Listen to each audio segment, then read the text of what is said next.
I have done a lot of work writing up monsters for GURPS, be they D&D conversions or something else.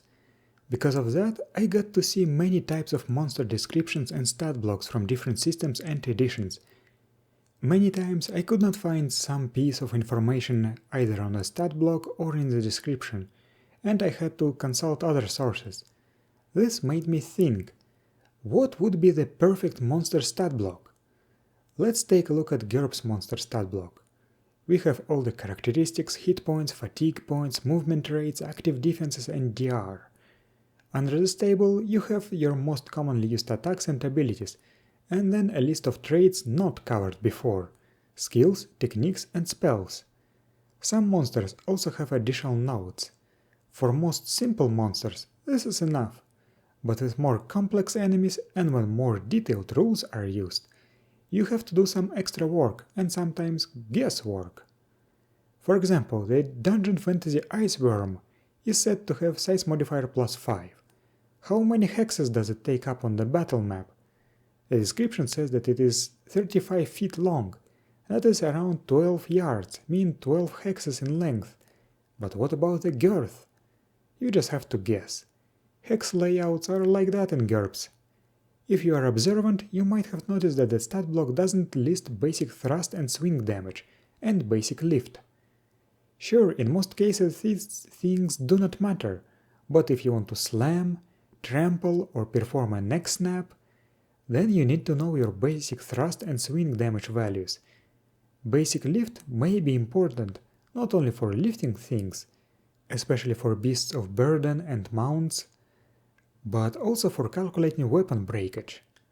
Speaking of lifting, how much does the monster itself weigh?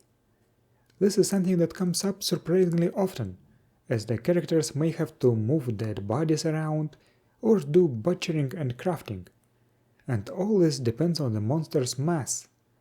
Most of the GURPS monsters and many D&D monsters do not have this information. By the way, all the gaming ballistics bestiaries for DFRPG list both basic thrust and swing damage values and basic lift. Also, they have pre-calculated control thresholds for fantastic dungeon grappling. I appreciate that, and I think that these stat blocks are a strict improvement over the normal GURPS ones. However, I think it could be further improved.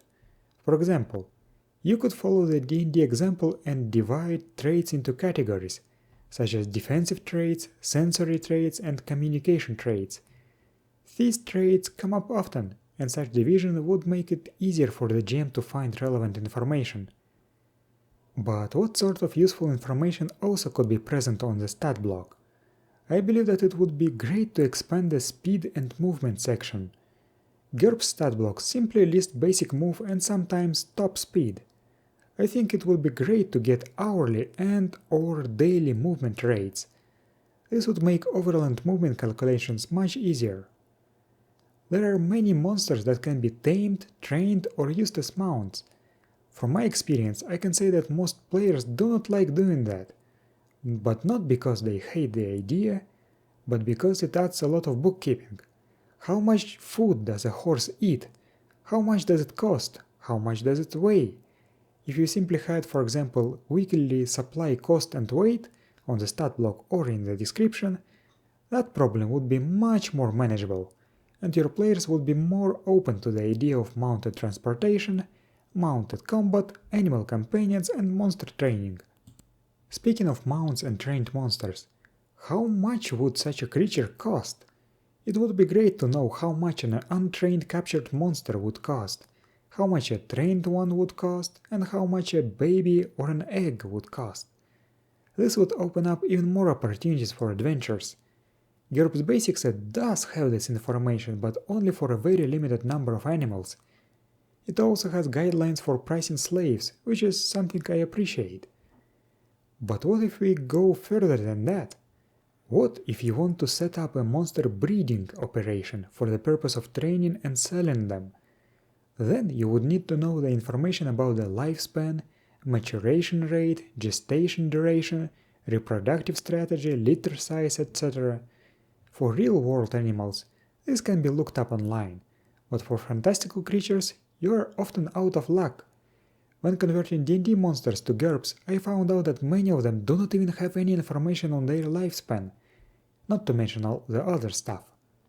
This sort of lore usually could only be found in specialized books, such as Draconomicon for Dragons or the ecology articles from Dragon magazine.